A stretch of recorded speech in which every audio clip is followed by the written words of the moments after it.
Mtazamaji, ni siku nyingine tena, natumai umzima na buheri wa afya. Kaa tayari kwa taarifa ya habari kutoka hapa PSJ TV. Langu jina ni Luka Ulanga. Kwanza ni mtasari wake. Biashara ndogo na zakati zimeendelea kuwa chanzo kikuu cha kipato kwa wakazi wa Tabata Kimanga. Habari kamili. Biashara ndogo na zakati zimeendelea kuwa chanzo kikuu cha kipato kwa wakazi wa Tabata Kimanga, huku wengi wakitumia jukumu hilo katika kuboresha maisha yao. Habari kamili na Lynn Mumbi. Biashara ndogo zimekuwa chanzo muhimu cha kipato kwa wananchi wengi wa Tabata Kimanga jijini Dar es Salaam.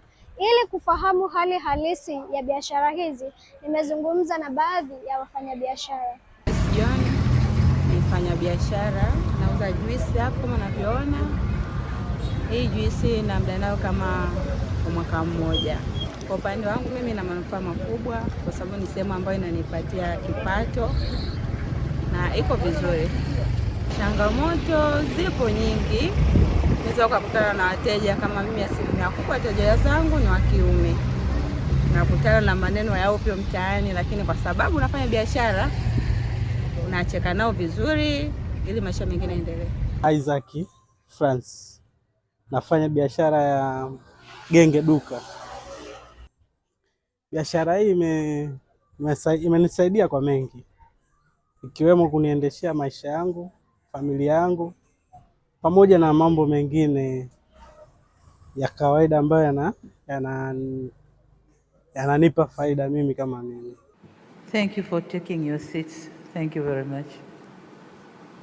Your Excellency Tharman Shanmugaratnam, President of the Republic of Singapore, honorable ministers from our two governments, the chairpersons of the Singapore Business Federation and the Tanzanian Private Sector Foundation, captains of industry, excellencies, ladies and gentlemen, karibuni sana Tanzania.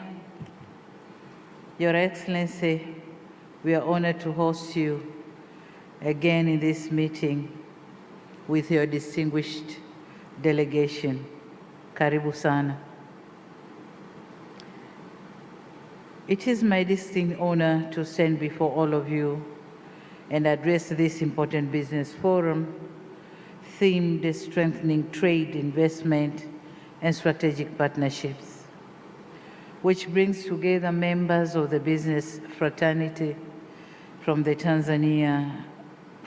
Tanzania and Singapore. Wafanyabiashara wa Tabata Kimanga wanaamini kuwa utekelezaji wa hatua zinazolenga kuboresha mazingira yao ya biashara itasaidia kuongeza kipato na kukuza shughuli zao za kiuchumi. Langu jina ni Lynn Mumbi, PSJ TV. Asante sana Lynn Mumbi kwa taarifa hiyo. Wafanyabiashara wameendelea kukabiliwa na changamoto mbalimbali zinazodhoofisha ukuaji wa biashara zao. Habari kamili, tuungane na Elizabeth Masanja ana undani wa taarifa hiyo. Na leo tumepata nafasi ya kutembelea wafanyabiashara wa Tabata Kimanga jijini Dar es Salaam. Twende tukashuhudie ni changamoto gani wanakutana nazo na jinsi gani wanazitatua. Mimi naitwa Faridi ya haya. Kumeathiri kwa kiwango kikubwa sana kwa sababu mafuta yameathiri, yani biashara ni zote, biashara zote. Sababu sasa hivi vitu viko juu sana. Vitu viko bei ghali sana. Wateja wenyewe ndo kama hivyo, wateja zetu ni wadogo wadogo. Hatuna biashara kubwa zaidi. Wateja wanalalamika vitu vimepanda bei. Na vitu viko juu sana. Ila ndo hivyo tunajaribu kuelekeza. Watazoea tu kadri siku zinavyozidi kwenda, lakini hiyo hali hii tuombe tu Mungu ishi hapo. Naomba tu atushushie bidhaa, yani atushushie bei bidhaa zote. Kwa sababu tunapata shida sana. Kwa majina ya Kiki, nilikuwa na ombi moja kutoka kwa serikali. Kama mimi mfanya biashara mdogo, watupunguzie bei. Sababu hapa hivi napata changamoto nyingi sana. Kama vitu kuharibika, unajua wateja wetu ukiwa ukiwapandishia bei nini, wanakuwa na susa sana ngumu.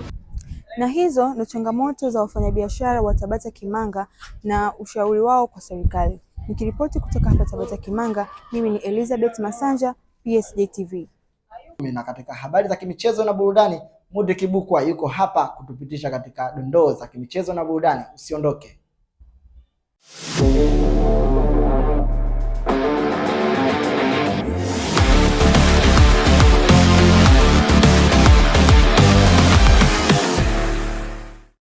Asante sana Luka Ulanga, na pasi na kupoteza wakati kwenye habari za michezo kitaifa, tunaanzia pale maeneo ya Jangwani ambako wananchi Young Africans wameendelea kuwa wababe kwenye michuano ya ligi kuu Tanzania bara kwa kutwaa taji hilo mara 5 mfululizo baada ya kuwachapa JKT Tanzania mabao 3-0 katika uwanja wa Meja Jenerali Samuyo pale Mbweni. Ushindi huo umewafanya Young Africans kufikisha alama 75 nyuma ya Simba ambao wana alama 72, na ubingwa huo unakuwa ni ubingwa wa 5 toka mwaka 2021-22 kwa Young Africans. Na tukiachana na habari za ubingwa, golikipa wa Yanga Djigui Diarra wa Mali amechukua kipa bora wa msimu baada ya kufikisha clean sheet 18, lakini taarifa mbaya kwa mchezaji Pacome Zouzoua raia wa Ivory Coast ambaye alipata majeraha katika mchezo huo, na taarifa zinaeleza kuwa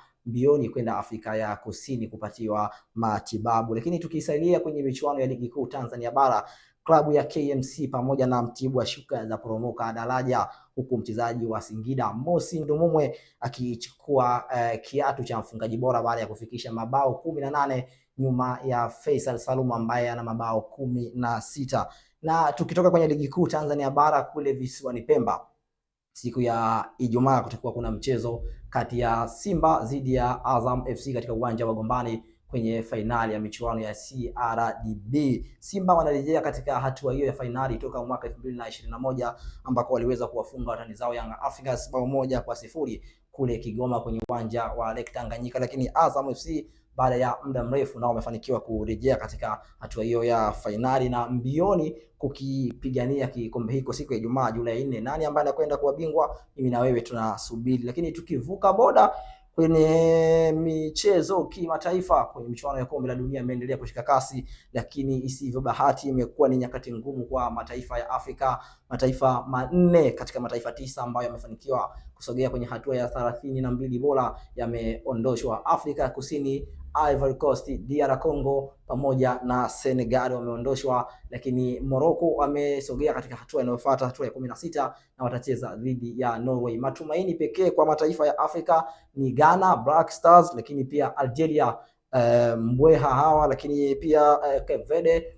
pamoja na Misri ndio ambao wanabeba matumaini ya bara la Afrika kwenye michuano ya kombe la dunia. Kwingineko, taarifa za usajili zinaendelea kupamba moto. AC Milan baada ya kumtambulisha Ruben Amorim, kocha wa zamani wa Manchester United, mbioni kukamilisha usajili wa Antonio Silva, mchezaji wa Benfica ya Ureno. Na hapo ndipo ambapo tunafikia tamati ya habari za michezo za kimataifa pamoja na kitaifa kwenye upande wa michezo na burudani. Mimi ni Mudrik Kibukwa, nikurudishe kwake Luka Ulanga kwa ajili ya kutamatisha taarifa ya habari kutoka hapa PSG TV.